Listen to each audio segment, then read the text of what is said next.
mwaramukanye amahoro mwese muteze amatwi imvo n'imvano yo kuri uyu wa gatandatu tariki ya 5 z'ukwezi kwa 4 mu 2025. Uyu munsi turatangira uruhererekane rw'ibiganiro nagiye gukorera i Kigali mu Rwanda. Turahera ku kiganiro nagiranye n'icyamamare mu muziki wo mu Rwanda Butera Knowless. Yatangiye umuziki mu 2010 ari umunyeshuri mu ishuri gisumbuye. Yandikaga indirimbo z'Imana nk'uko yari yaratojwe na mama we, aza no kugera ku zindi ndirimbo. Ubu amaze kugira album 5, akaba arimo no gukora n'indi ya 6, aratunyurizaho imwe mu ndirimbo ze nshya. Yatangiye umuziki nk'umuti wo kumukiriza umutima n'amarangamutima kubera ibibazo yaciyemo biza kumuviramo kubikora by'umwuga. Umuziki we ntiwakunzwe n'abanyarwanda gusa, ahubwo yagiye anahamagarwa n'abanyamahanga kuza kubacurangira no kubaririmbira mu rurimi rw'ikinyarwanda nubwo batarwumva. Aha ndashaka kuvuga nko mu Misiri, muri Amerika, ariko yanagiye no mu bihugu by'akarere nko mu Burundi no muri Repubulika ya Demokarasi ya Kongo. Niwe mukobwa wenyine watwaye igikombe cya Primus Guma Guma Superstar cyategurwaga na Bralirwa, aho hari mu 2015. Yanatwaye n'ibindi bihembo byo mu Rwanda, muri Uganda, muri Kenya, muri Zambia hamwe n'ahandi. Nubwo akora umuziki ariko afite impamyabushobozi yo ku rwego rwa Masters mu by'icungamutungo. Akaba afashwa n'umugabo we kwandika indirimbo ze no kumutegurira imirimo ye. Inzozi yari afite amaze kuzigeraho, ariko ngo nk'uko abyivugira inzozi ze ngo zigenda zihinduka. Muri iki kiganiro aratubwira ibyo amaze kugeraho n'ibyo asigaje kugeraho. Yazanye n'umukinira gitari witwa Jules Hirwa. Tubahaye ikaze muri kino kiganiro mwateguriwe kandi mugiye kugezwaho na Felenga Kwaya.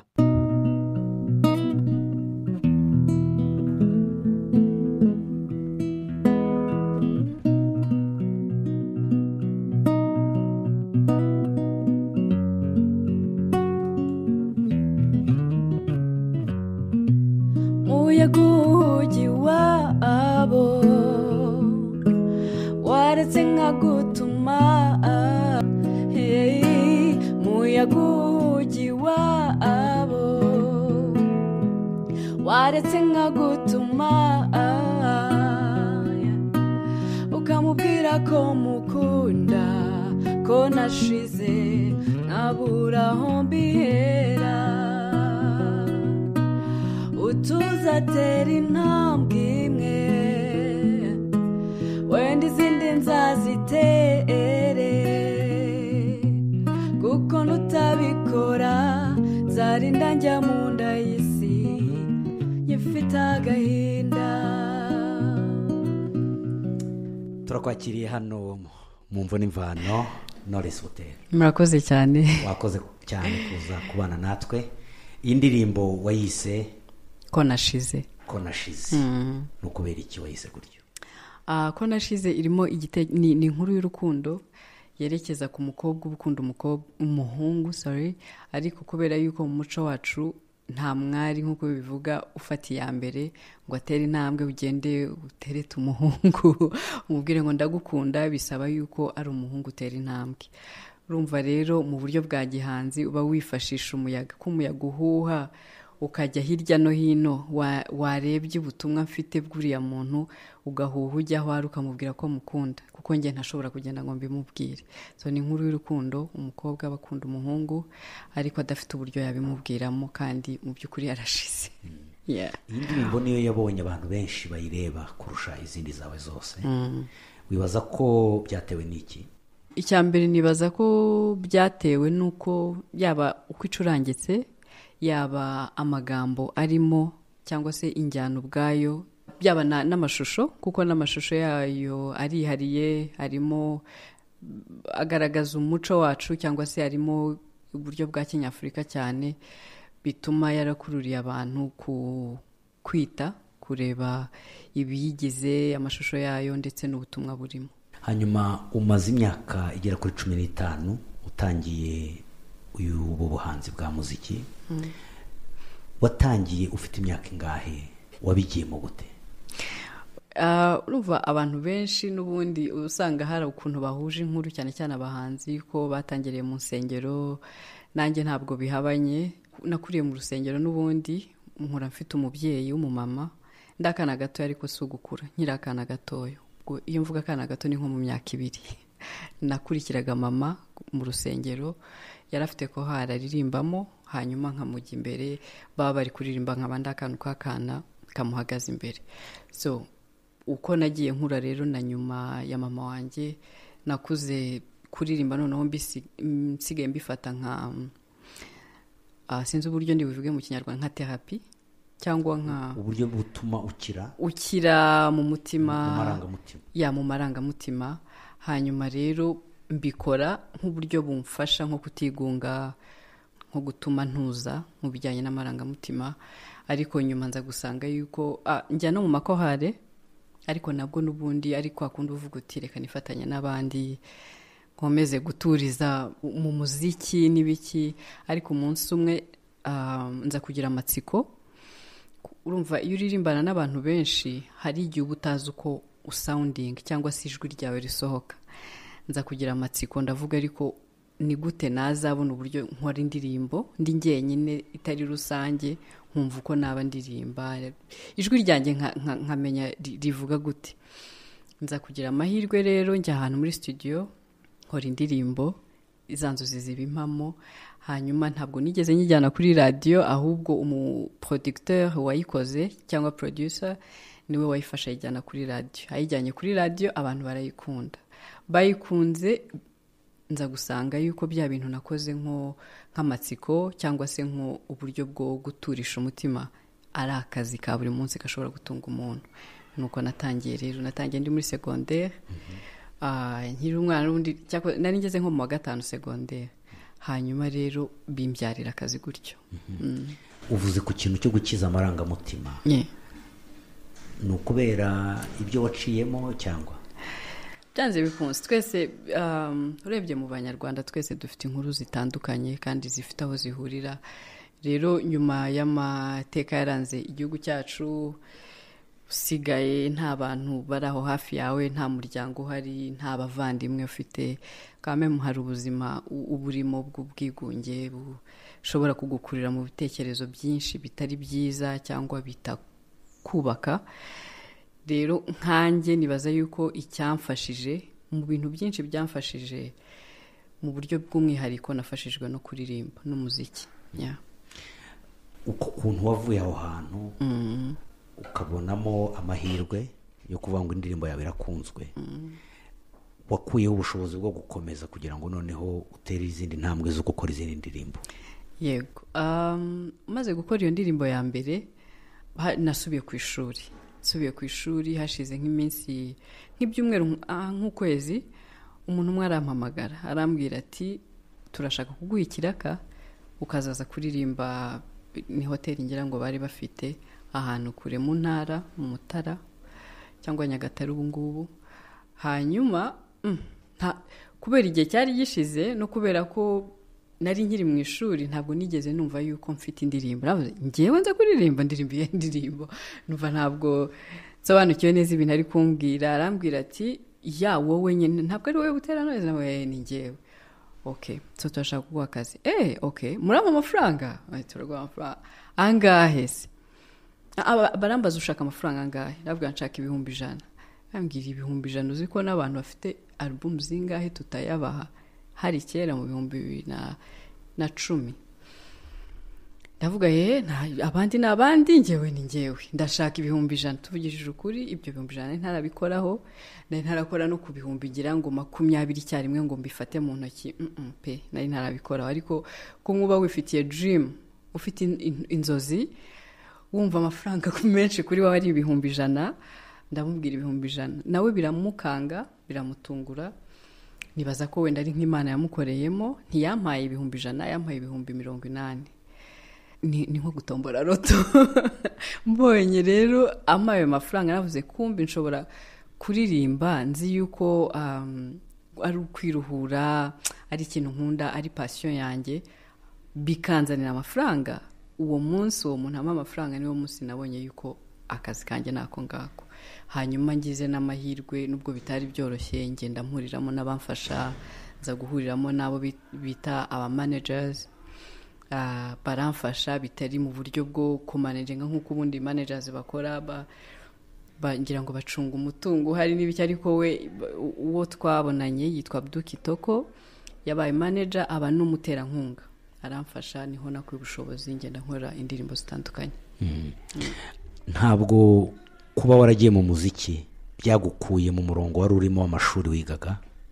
Ntabwo byankuyemo, kuko mbere y'uko umuziki urumva nawufataga nk'uburuhukiro, hanyuma mu zindi nzozi njye nari mfite numvaga nshaka kuba umudokiteri, nizo zari inzozi zanjye, cyangwa kuba umusirikare.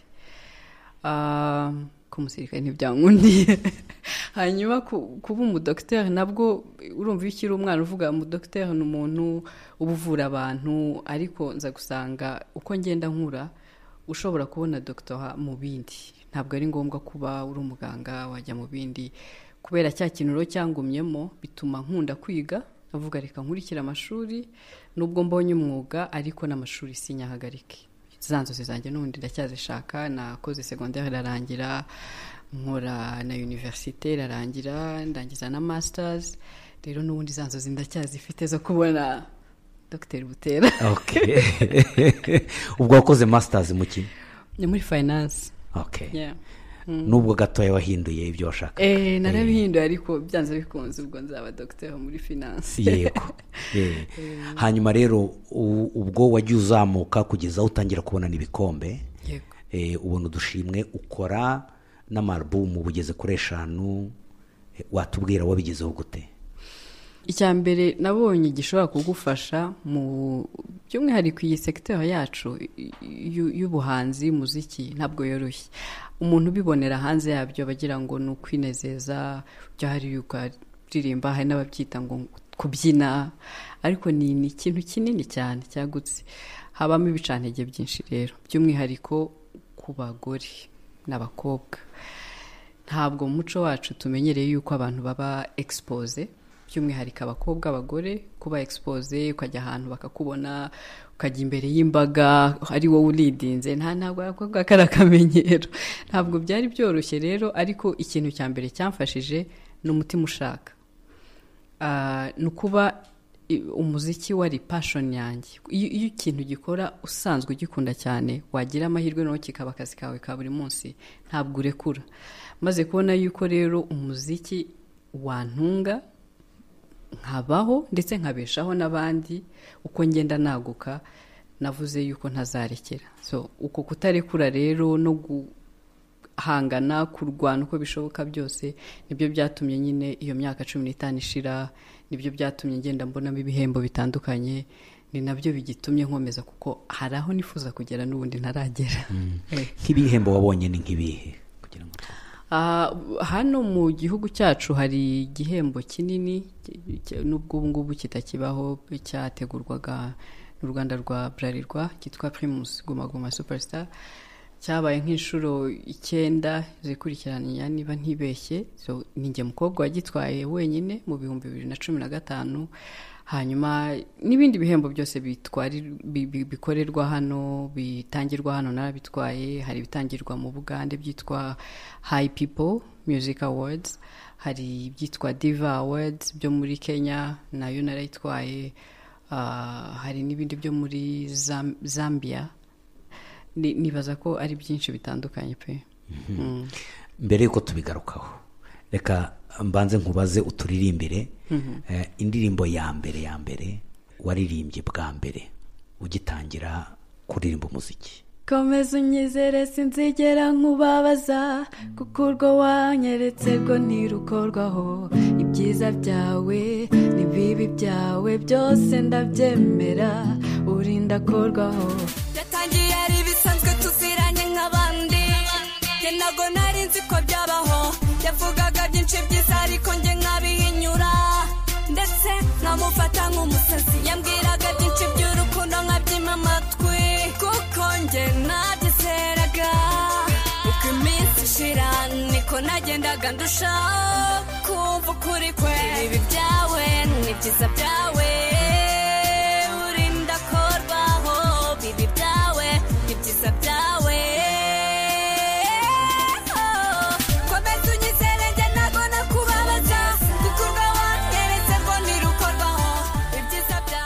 tubwire rero iyi ndirimbo yakujemo gute, wakuye he iyi njyana kuko bwari ubwa mbere?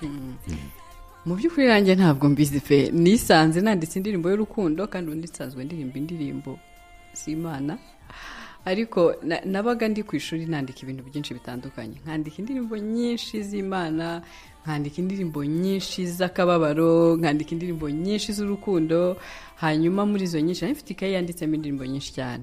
Ngiye muri studio umuproducteur areba ayo magambo y'iyo ndirimbo, arambwira ino ndirimbo ndabona aya magambo yayo yavamo indirimbo nzima. Arambwira ushobora gushaka melody y'aya magambo. Nambwira mu mwanya muto ndicara aho ngaho, nta bintu byinshi byari biri mu mutwe.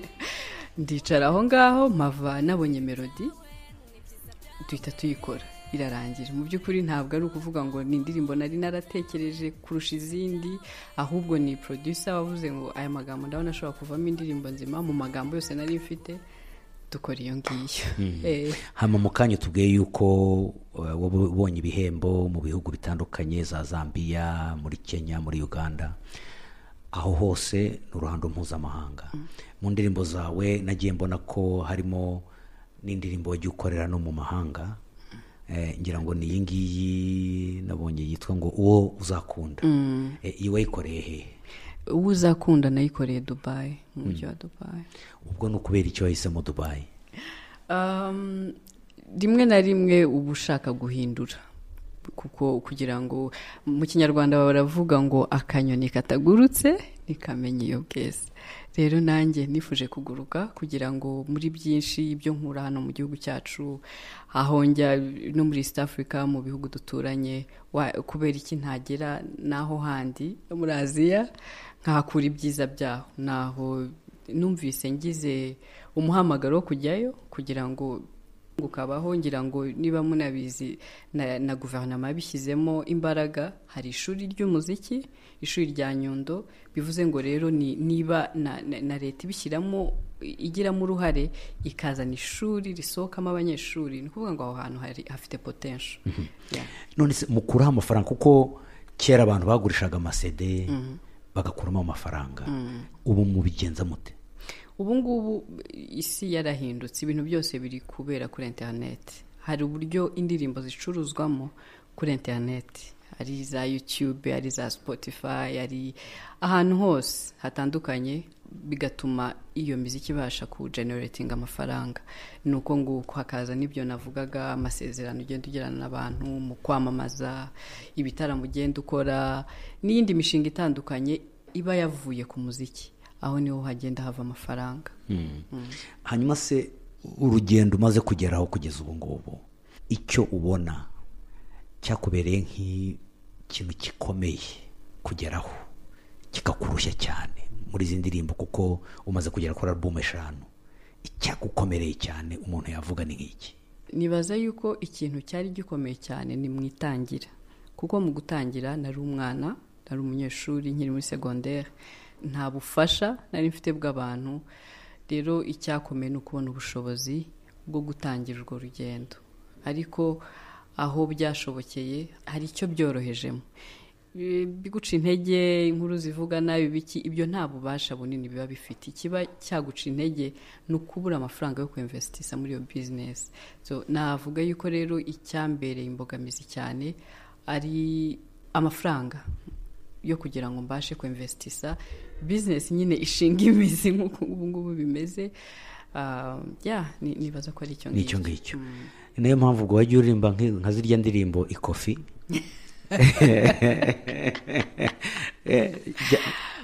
Ikofi byavuye he?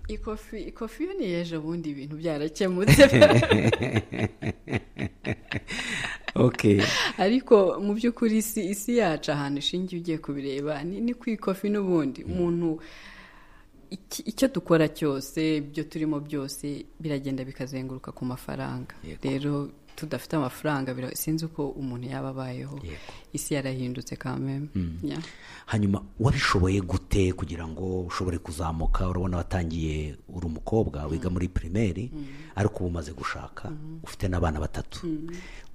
Wigenza gute kugira ngo bishobore ukomeze kuba umugore wita ku mugabo we, ufite abana akita ku bana be ugakomeza n'uwo mwuga ukawushobora ubigenza gute?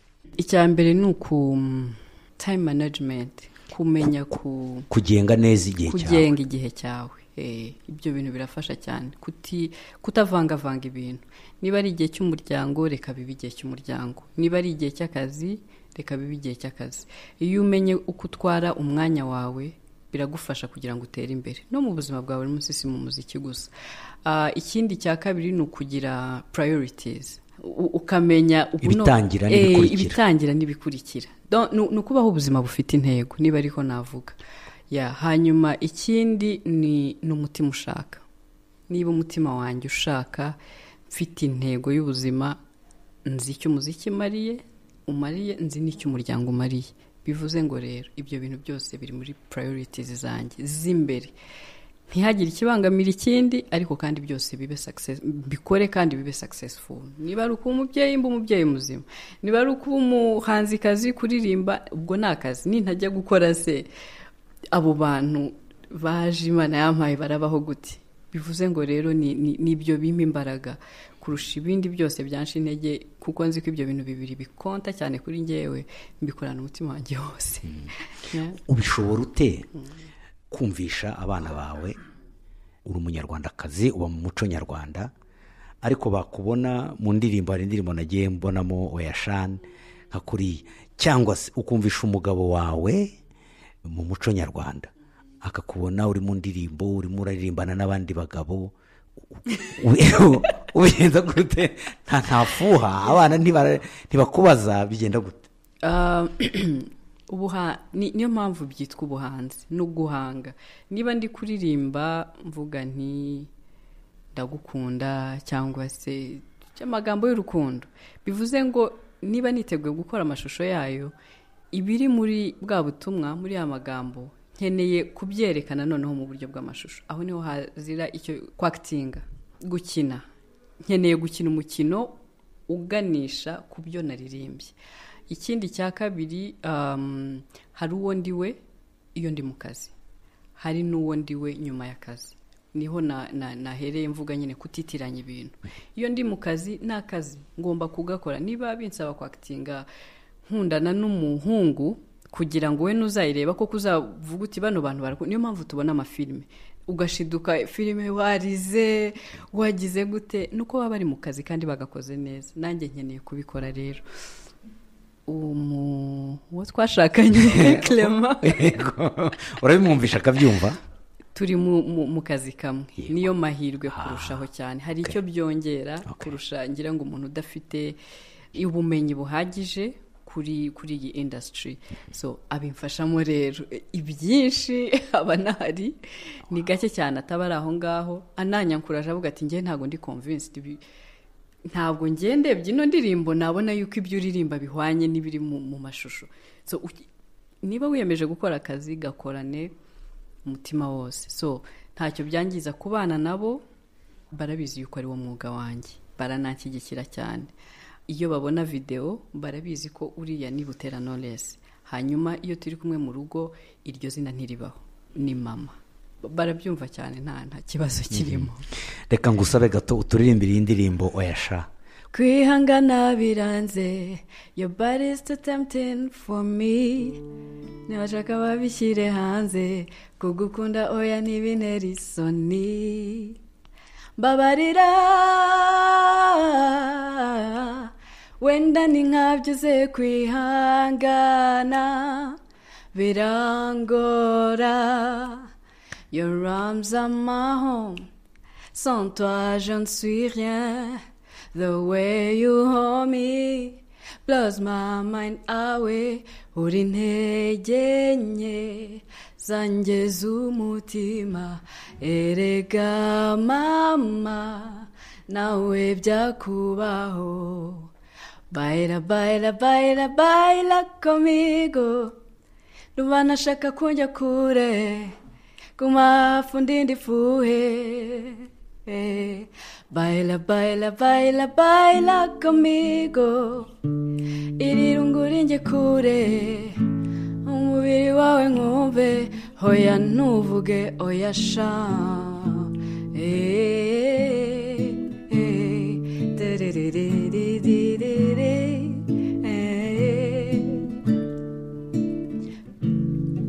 iyi rero irimo nabuyo ni ubutumwa bw'urukundo niba nibaza neza ngo kwihangana biranze.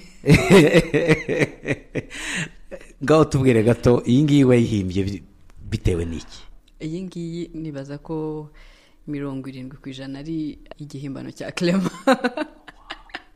Wow. Yandika indirimbo, hari indirimbo nyinshi cyane njya ndirimba, ariko ari we wazanditse. Njyewe icyo nkora bikaba umuyoboro. Yego. Ni indirimbo rero 70% ni Clement hafi 80 ahubwo kwijana ni Clement wayanditse. Hanyuma ngenza ndirimba. Ariko n'ubundi ni indirimbo y'urukundo irimo amagambo yimbitse y'abantu bakuru.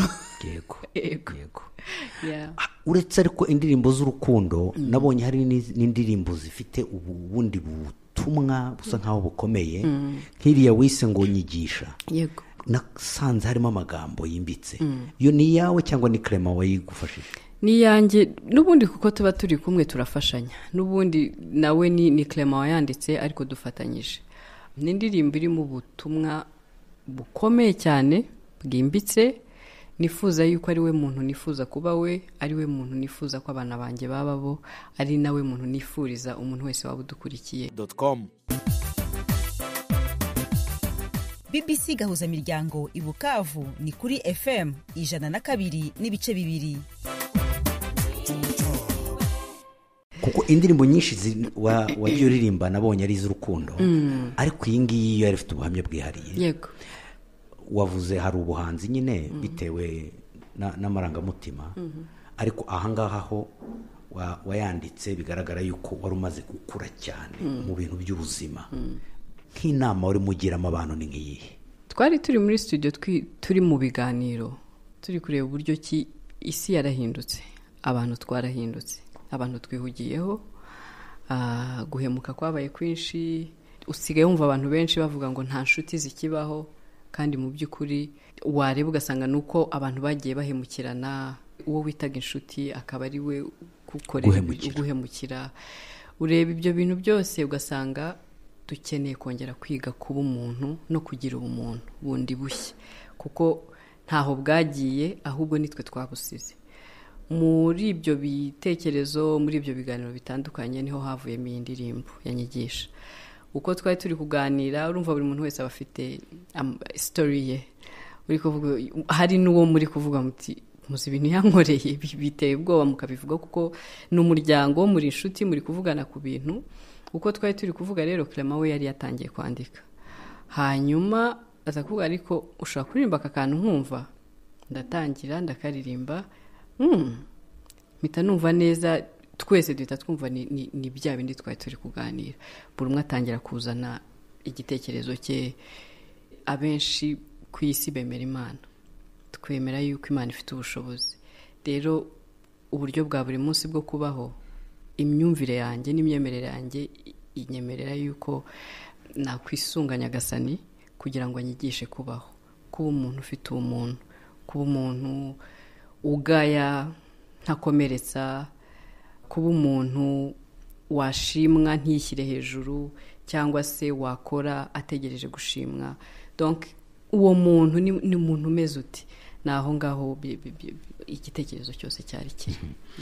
Niba mbyumvishe neza rero, uburyo wowe wandika indirimbo buratandukanye. Hari igihe buza uri mu bantu benshi, hari igihe uri wenyine. Nta mwihariko uvuga ngo ufite? Oya, nta mwihariko. Ntabwo binsaba kubanza nkazagenda nkicara mu cyumba njyenyine. Nshobora kuba ndyamye nijoro nkumva nk'akantu gakomeje kunzamo nk'irekodinga, hanyuma mu gitondo nkaza kumvisha nka producer nkamubwira mfite ide, rimwe na rimwe akagenda kuri iyo ide agakreya beat, cyangwa se nkandika amagambo yose, noneho ahubwo tukazashaka aho tuyahuriza mu njyana, biterwa na environment urimo ni n'abantu muri kumwe nyine bakwegereye, aho hose ushobora gukuramo igihangano. Naho umuziki se, ufite umuziki wihariye ucuranga? Nibaza ko nta muziki wihariye, umuziki uragutse. Nshobora kuririmba injyana iyo ari yo yose, nshobora gukora R&B, nshobora gukora Afrobeat, nshobora gukora gakondo, mfite indirimbo za gakondo, nshobora gukora pop, biterwa n'icyo mpaye nshobora kukibyaza umusaruro hakavamo igihangano. Mu bahanzi bose uwo ubona nk'icyitegererezo cyawe ukunda cyane no kureberaho ni nkande? Mu gihugu cy'u Rwanda abakobwa benshi, abagore dufite abatubanjirije, hari Cecile Kayirebwa, hari Kamariza, nibo bantu twakuze tureba, ba mama bumvaga. Noneho muri generation yanjye cyangwa uri hejuru yanjye ho gatoya haza Miss Jojo ndetse na Chanel n'abandi, abo bose twabarebeyeho. So abo ngabo bose bafite impact ikomeye cyane mu izamuka rya batwebwe n'abandi bari munsi cyangwa n'abandi bari hejuru yanjye. Hanyuma hari indirimbo nshyashya ufite yitwa Umutima, wayituririmbira tugakomeza? Niba ufite umwanya ntega amatwi, I lost myself in loving you. Ton regard c'est la lumière qui m'apaise day night. Ubigenza ute mubera hold me tight, nta kundi wankoze mu mutwe nkomeza, touch me slowly, nta kundi wankoza undatagera juru rito, iyo mbajije umutima unyobori wawe niyo mbuze amahoro, na one is you. Nzozi nziza narotaga waruriye, you're the reason why umutima utera, you're the reason why umutima utera. Da ba ba yeah yeah yeah, iyo nkubonye my love lo lo lo lo lo lo, utuma muba cyane. Da ba ba ba yeah yeah, iyo nkubonye my love lo lo lo lo lo, utuma iteka mpora murika sinjya nzima, ukuntu ujya unyita utuzina utika bebe, turi kumwe mvuga bike nyamara mo imbere mbanshira.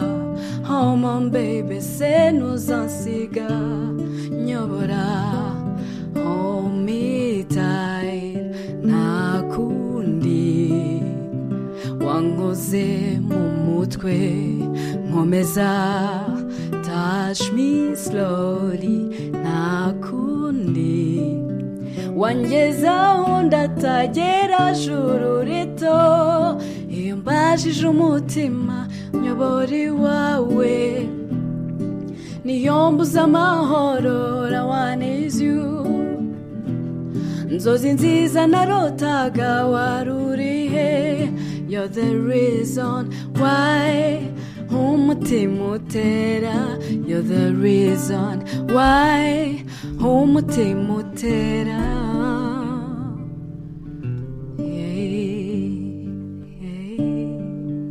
Indirimbo nziza cyane, mwakoze cyane. Hanyuma inzozi, uvuze ku nzozi, ubona warageze ku nzozi zawe? Ni ikibazo gikomeye. Nshaka kuvuga ngo ntabwo ndazigeraho, wenda umuntu akagira ngo ni ukudashima, ariko nanone ntabwo ndazigeraho. Hari ibyo nagezeho ntari nzi ko nzageraho, ariko nanone muri urwo rugendo rwo kugira ibyo ngeraho inzozi zigenda zihinduka, zirema bundi bushya. Hari izindi ziremye rero ntarageraho, ariko navuga yuko hari aho navuye kure cyane, hari naho ngeze hazima, ariko hari naho nshaka kugana naho kure cyane. Aho niho nshaka ko tujya rero. Ariko mbere ko tuhagera, ubu wakwita umuhanzi mpuzamahanga? Biterwa ngewe biragoye yuko nakwita ikintu icyo ari cyo cyose ubireba, kuko ntabwo nkorera umutima wanjye no gushimisha ibyiyumviro byanjye n'amarangamutima yanjye, nkorera umuntu wari wese ukunda umuziki, wumva umuziki. umuntu rero niwe ushobora kunjajinga bitewe n'ibyo abona n'ibikorwa byanjye, ariko mpuzamahanga n'ubundi niho duharanira kugera kure hashoboka. Hari aho ibihangano byageze, ariko hari n'ayandi mahanga bitarageramo. Aho rero niho ntumbero zanjye ziri, niho nifuza kugera n'ubundi. Umwaka ushize wagiye muri Amerika. Yego. Nibwo bwa mbere wari ugiyeyo? Ndavuga kuririmba. Yego. Nibwo bwa mbere wakoze igitaramo? Yego. Wagiye ku mugabane w'Uburayi. Yego. Ubona ufite iyihe ntambwe kugira ngo ugere ku ruhando mpuzamahanga ibyo wifuza? Icya mbere ni ukudahindura. Nizerera mu kuba umuntu afite identite y'ibyo ukora ibyo ari byo. Ntabwo kugira ngo ngere mu mahanga nkeneye kuba Rihanna n'urugero, ntabwo nkeneye kuba undi muntu tuzi wamenyekanye kugira ngo mbashe gufata aya mahanga nshaka. Nabo babayeho, so nanjye nkeneye kuba njyewe, hanyuma nkarindira igihe cyanjye. So hari aho ntaragera, ariko icyo nkora ni ugukora njyewe Butera, nkakora kurushaho. Burya n'ayo mahanga kuyageramo ntabwo ari igihangano gusa, ntabwo ari iyo mpano gusa, hazamo n'ibindi bintu byinshi bitandukanye. Hazamo connection, kumenyana n'abantu, abo bantu bakaba bakufungurira imiryango mu buryo bumwe n'ubundi. Ibihe bya buri munsi rero mparanira ni ugushaka aho iyo miryango yafungukira, ni ukugenda gukeya kontakte mu buryo bumwe cyangwa ubundi, kugira ngo ingeze hahandi kuri rwa rugi ntari bwikomangire ngewe, hanyuma ariko singereyo nta kintu mfite, ni ukugerayo hari icyo njyanyeyo. Ibyo nibyo rero dukora umunsi ku munsi, kuko ntabwo ari ikintu cy'umunota umwe, ntabwo ari icy'umwaka umwe, si icy'imyaka ibiri, ni ikintu kinini cyane kigusaba guhozaho, hanyuma izo nzugi zikagenda zifunguka. Mu ndirimbo zawe nk'ingi umaze kuturirimbira y'umutima, ugenda uvangamo n'ibyongereza. Iyo utekereza uba ureba abantu nakwita ngo abakunzi bawe, wabona nabameze gute? N'urubyiruko, n'abanyarwanda, n'abumva ikinyarwanda, ni bande? Nk'urugero nko kuri iyi ndirimbo umutima, niyo nshyashya yanjye iri hanze, nibwo imaze ibyumweru 3 hanze, ariko ubifite hafi 600,000 by'abantu bayirebye. 600,000 by'abantu bayirebye ntabwo ari abanyarwanda gusa, hari abo muri Tanzania. Hari feedback ngenda mbona, ukabona umuntu aranditse aravuze ati ntabwo numvise ururimi neza, ariko nakunze injyana y'iyi ndirimbo, nakunze uko igenda, nagize gute. Icyo gihe impamvu dushyiramo izindi ndimi ni ukuba uvuga uti nibura na wa muntu, nubwo indirimbo zose zitaba icyongereza, ariko na wa muntu azamenye icyo nashakaga kuvuga. Nishyiramo amagambo nkangaho y'icyongereza, azahita yibwira icyo yarishingiyeho mu by'ukuri. Gahoro gahoro, ejo n'ejo bundi ukagenda none ugakora nk'icyongereza full cyose, ubundi ugakora igiswahili. Hari indirimbo nagiye nkora muri Swahili 100% zamfunguriye amarembo muri East Africa. Nigeze gukora igitaramo muri Igoma kinini cyane, ntungurwa n'uburyo ki abantu nari nzi ko batumva ikinyarwanda baririmbye indirimbo zose ni za kera, ntexpectingaga bakazinsaba. Ndavuga rero umuziki ni ururimi mpuzamahanga. Icyambere ni gukora umuziki mwiza ufite umwihariko wawe umuntu yabyumva akavuga ati uyu ni Butera wo mu Rwanda, nta kwitiranya n'undi muntu, bitinde cyangwa bibanguke, hari aho ugera. Navuga nk'umwisi ubu ngubu umaze kugenda mu bihugu nka bingahe? Ni byinshi. nk'i Burayi nagiye muri Suisse, nagiye mu Bubiligi, nagiye muri Netherlands, Paris mu Bufaransa, nagiye Zambia, nagiye muri za Mozambique, Dubai, n'ubundi kuririmba yapana gukorera amashusho n'ahantu henshi numva amaze kuririmbira hatari mu Rwanda gusa. Ibyo ubundi bitwara uburyo butoroshye. Yego. Ubishobora gute ubwo? No kwiyemeza. kuko ni byinshi cyane ibihugu uvuze ugiyemo. ariko harimo n'inkunga cyangwa no ujya nk'urugero hari igihe mu buriya hari ryarira aciyeho iminsi ariko haje nk'imyaka 4 nagiye kumva numva abantu barampamagaye batari abanyarwanda batari abanyafrika bo muri Egypte bavanze abazungu barabona ibiki baradukontakse ngo barashaka ko njya kuririmba bo mu Misiri kabisa. Byaradutangaje turareba nabo bose hari turanababaza harimo se abanyarwanda mwadukuye se. So iryo ni nk'isomo riguha ubona nk'umuhanzi rikwereka yuko ntubuzi aho igihangano kiri bugere. Umuziki ni umuti wifashishwa n'isi yose. Twajyaga turirimba indirimbo z'igihinde hano mu Rwanda, abanyarwanda ukareba ukayifata mu mutwe, ndabyibuka tukiri abana utazi ngo bivuze iki, ariko kubera kukoze ku mutima injyana yayo ukayifata ukayimenya. Rero ni nk'ibyo byose, ujya kubona ukabona umuntu araguhamagaye arakubwiye ngo ndashaka ko uzadukorera concert, turagutumiye, akakwishyura ukagenda, kandi mukaririmbana ukiyaranja mukageraho muhurira, yaba ikinyarwanda uririmba atacyumva, umuhanzi ni mugari, ukagera ahantu ukora no kubyazi, kuko uba ugiye kumushimisha, ukabikora kandi bikagenda neza. So ntabwo ari ibintu byoroshye, ariko nanone ntabwo ari ibintu bikomeye, kuko ubusanga ibyinshi aho nagiye ari ubutumire mba nakiriye kurusha ngewe wagiye kubyitegurira. Abenshi n'urubyiruko cyangwa baravanze? Baravanze. Abenshi n'abantu bakuru, hari hamwe ugenda ugasanga ni n'abajene, abantu bari hagati y'imyaka wenda guhera ku bana batoya kugeza nko ku myaka 20 ariko hari n'ahandi ugenda ugasanga ni abantu bakuru banduta, bakuru pe, kandi tugatarama bikavamo. Wow. Ni mu ngeri zose. Yego. Nk'ahantu wagiye ukora ibyo bitaramo byose, hakaba haragukoze ku mutima kurusha ahandi, ni nka hehe? Ahambere navuga ni Goma. Ibyo nakekaga, numvaga ngiye kuririmba indirimbo ebyiri mfite z'igiswahili fu, hanyuma izindi bakaba bari kundeba mu maso. Bari abantu bageze mu 80,000 bose bari kuririmba indirimbo ngewe ntanibuka, bansabye gukora ntazipanze zo mu kinyarwanda, nakoze nko 2011. Nizo nari ndi kuririmba, nkarimba nizo nshyashya zose bazizi. Ahandi ni muri Egypte, kuko ntabwo nibaza ukuntu umuntu wo muri ubwo hari ryari mu Misiri wagiyeyo ryari? Mu ntangiriro z'ibihumbi 2020 ndibaza. Yego. Ubwigoma ho wari wagiyeyo ryari? Muri 2019 ndibaza. Hanyuma ahandi hankozeho ni muri Amerika umwaka ushize, kuko naho yari ntibari abanyarwanda, bari abazungu, bantu bose batandukanye. Hanyuma ariko icyankozeho kurushaho nuko nari mbizi byiteguye ko atari abanyarwanda, ariko icyantunguye ni ugusanga, kuko na postinze kuri social media zanjye yuko nzajya muri Amerika. Washyizeho ubutumwa ku mbuga nkoranyambaga zawe? Hanyuma nagiye kubona mbona abanyarwanda barenze 50 benshi cyane baje batatumiwe kumva ngo Butera arahari. Baravuga bati niba bisaba invitation kwinjira, niba bisaba amafaranga angana iki turayatanga, ariko turajyayo tunamenye koko nibyo arahari cyangwa ntahari. So ikintu cyankoze ku mutima cyane ni ukuririmba indirimbo zanjye, nkahita numva abantu bari kuririmba, narahagaze kaburetse gatoya, hari umuntu kuririmba ikinyarwanda hano, mpita nsanga nyine hari bene wacu baje kubw'urukundo, bansanganiye bumvishe gusa ngo ndahari, noneho bituma na babandi batumva ikinyarwanda bose bahaguruka. Nagize ibihe byiza cyane.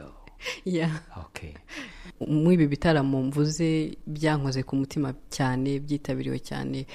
Ntabwo nakwibagirwa igitaramo nagiriye mu Burundi ahantu 3 hatandukanye. Ndibuka ko twagiye muri stade, bakatubwira bati mwahindura, iyi stade ni nini, biraza kumera nkaho muri kuririmbira ubusa, kubera ko ari nini, abantu arimo bake, mushatse mwahindura nyine tukabimenyesha abantu hakiri kare. Ariko turavuga tuti twizeye yuko abantu bari buze. Ahubwo i Burundi haza muhimbere kabisa. Ikintu cyabaye, stade yaruzuye, abantu basubirayo, bamwe bajya inyuma, abandi habaye ibitangazo fete. Hari Bujumbura, hari Gitega, stade ya Gitega yaruzuye ku kigero cy'uko abantu basubirayo, abanga gusubirayo baguma inyuma ya stade kuko byari too much. Hari abicaye, hari abahagaze, noneho bigera no kurenga stade. Hari mu hantu niba atari ahambere hankoze ku mutima, nkabona yuko umuziki ni ikintu gikomeye cyane. Ntabwo nshobora kuhibagirwa, ntabwo nshobora kwibagirwa ibihe nagiriye i Burundi, biri mu bintu bizagaruka no mu mateka. Ninkora na documentaire, biri mu bintu nzahora nibuka ibihe nagiriye i Burundi. Ubwo hari ryari? 2014-2015. Hanyuma rero reka ngusabe mbere yuko tujya ejo hazaza, uturirimbire gato indirimbo yawe y'igiswahili. Yitwa gute? Yitwa Tulia.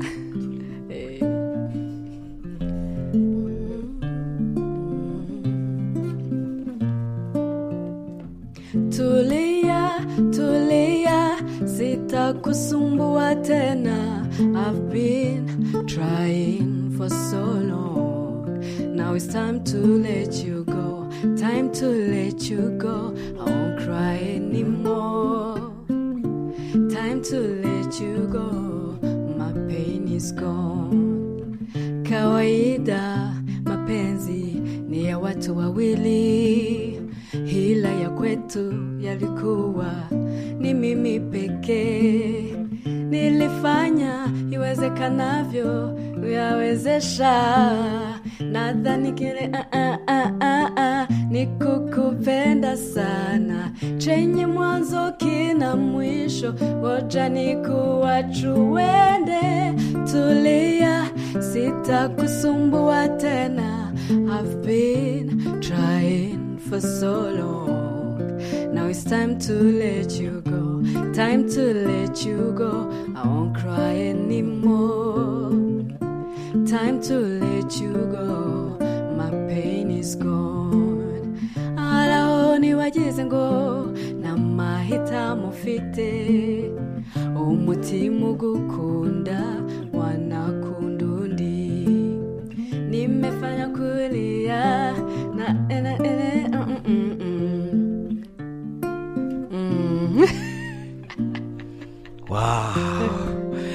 ngaho tujye rero ku nzozi zawe, tuvungureho muri make. Urabona ugana hehe? Ndagana heza. Yego. Ndagana kure, ndifuza kugera hashoboka, ndifuza ya mpuzamahanga, ya mahanga twavugaga mu kanya gashize, kuyogoga, kugera kure aho ntaragera, kuhura nabo ntarahura nabo. Isi ni ngari, isi ni ngari, nubwo bavuga ngo isi ni umudugudu ariko isi nini. Aho hanini rero ku isi ntarajya, ndifuza kuhagera nk'umunyarwandakazi ujyanye mwimerere we w'umunyarwanda w'ikinyarwanda, kandi nibaza yuko ari ibintu bishoboka. Izo nizo nzozi zanjye, ku munsi umwe byazagera kuri icyo kigero. Ubwo birasaba iki? Kutarekura. Birahera kuri njyewe kwanza, mbere yuko abandi babyumva. Njyewe ndahari, so nkeneye kuhaba, nkeneye kuhaguma, nkeneye gukora ntikoresheje, hanyuma noneho no gushaka izindi nzira. Uretse kuririmba, uretse ibyo bihangano bihari, ndacahe, ndareba nde, ndagera kuri nde, ndatega njye kureba nde musaba ubufasha. Ni urugendo runini ariko nizera ko rushoboka. Ubwo ni naho mpera kugira ngo ugire inama urubyiruko rushyashya rurimo rurinjira muri muzika, kugira ngo uru rubyiruko, yaba batwumva bari hano mu Rwanda, yaba batwumva bari hirya no hino ku isi, bumva ururimi rwacu, wabagira iyihe nama mu gihe nk'iki ngiki kugira ngo bashobore kuzamuka kuri izo ngazi bagere nko ku rwego rwawe? Ikintu cya mbere numva nagiraho inama umuntu wese ufite icyo ashaka gukora, kugeraho inzozi, no kubanza kumenya niba ari icyo ushaka koko, kuko icyo ushaka uragiharanira. Iyo ugiharaniye rero ukoresha imbaraga zose zishoboka, urarwana, ugasunika, uyu munsi bikanga, uyu munsi ukabura inzira, ariko iyo uhamanya n'umutima wawe yuko ibyo urimo ari byo ushaka, biratinda ariko bigakunda. Icya mbere rero ni ukumenya intego bafite ni iyihe, intego y'ubuzima bwabo ni iyihe. Ese izo nzozi mu by'ukuri, urumva natangiye nshaka kuba umusirikare, nshaka kuba umudogiteri, nisanga mu buhanzi. Aho ugeze ubu nonaha, intego yawe ni iyihe? Izo nzozi mu by'ukuri nizo, cyangwa ni nka za zindi twese tubyirukana ntizikunde tukisanga mu bindi? Ni ukubanza kwisobanukirwa, hanyuma ikindi cya kabiri bakagira ubuzima bufite intego, ikindi cya gatatu n'umutima ushaka. Iyo ufite umutima ushaka, bigore byorohe bicamo uko byagenda kose. Hanyuma se umuziki mu Rwanda ubona ugeze ku ruhe rwego? Umuziki mu Rwanda ugeze ku rwego rwiza, si no mu buririmbyi gusa. Kuri ubu ngubu biragoye ko mu karere utasangamo indirimbo z'abanyarwanda, utasangamo igihangano cyakozwe n'umunyarwanda. Nari mvuze uretse no kuririmba gusa, n'abatunganya imiziki, aba producers b'amajwi, b'amashusho, ubu ngubu nibo bari gukora indirimbo zo muri East Africa, kuko kubera ubuhanga bwabo, kubera ubwo buhanzi bwabo nyine buri ku rundi rwego. Aho twatangiriye hari kure, kandi ni secteur itamaze igihe kinini, ariko iri kugenda yigaragaza, iri kugenda ivukamo impano nyinshi cyane. kugeza ubu ngubu umuziki w'u Rwanda uhagaze neza, nubwo hakiri urugendo rurerure, turacyafite urugendo rurerure pe, ariko nanone hari ibyo kwishimirwa. None ikindi giteye imbaraga ni uko noneho na guverinoma ubu ngubu birimo. Iyo ubonye akazi keza ni guverinoma, ni leta n'ubundi, ibitaramo ibyinshi. Ikindi cya kabiri, ayo mashuri ari kugenda aza y'abana bari gukuza impano bagiye mu ishuri kubyiga. Twe twabikoze tutabyize kandi bicamo. Noneho niba hari abato hasi yacu bari kubikora noneho bavuye no kubyiga, urumva imbere ni heza cyane. So icyambere ni umwanya, ni impamvu z'igihe, ariko umuziki w'u Rwanda uzagera kure kandi umaze kujya no kure. Hanyuma abahanzi benshi bakunze kuza bagana imijyi cyane cyane mu murwa mukuru wa Kigali, bahagera i Kigali bakibera i Kigali. Niba narasomye neza, wowe iwanyu ukomoka mu Ruhango, hari igihe ubitekerezaho ugasubirayo? Hari ibikorwa waba waragiye gukorayo? Album yanjye iheruka ni iya 5 nayimurikiye mu Ruhango. Cyari igitaramo kinini cyane kabisa, kinini, kiri mu bitaramo binini nagize. Kwari ugusubirayo. Ababyeyi banjye ntabwo bakomoka mu Ruhango, ariko niho nakuze ndi. Rero byari nko kujya gushima aho navuye hahandi kure, ndahagarutse kandi ndubuhamya kuko niba nawe uri muri iki giturage, niba uri hano hantu nakomotse navuye, nawe ushobora kugera kure mu buryo bumwe cyangwa ubundi. Mu byo ukora si mu buhanzi gusa, nta kurutava nta na kurutagera. So nagiyeyo, ariko mpanga no gusubirayo. Hari ibikorwa byinshi nifuza gukora bitari ukuririmba gusa, bindi hari uburyo bwinshi umuntu ashishamo bwo gushima atari gushima abantu bo mu Ruhango gusa, aho gushima urukundo weretswe ukabinyuza mu bundi buryo ariko bwerekana gushima. Ariko mu Ruhango ho nagiyeyo. Ndagushimiye cyane Butera Knowless ku kiganiro uduhaye cy'Imvo n'Imvano. Murakoze cyane namwe. Ndabashimiye namwe bakunzi b'Imvo n'Imvano, murakoze cyane gutega amatwi kino kiganiro. Reka nshimire kandi na producer Kamarade twari kumwe mu buhinga bw'ibyuma, hamwe na mugenzi wanjye Jean Leonard Karuranga, twari kumwe hano mu buhinga bw'ibyuma, arimo aradufasha mu buryo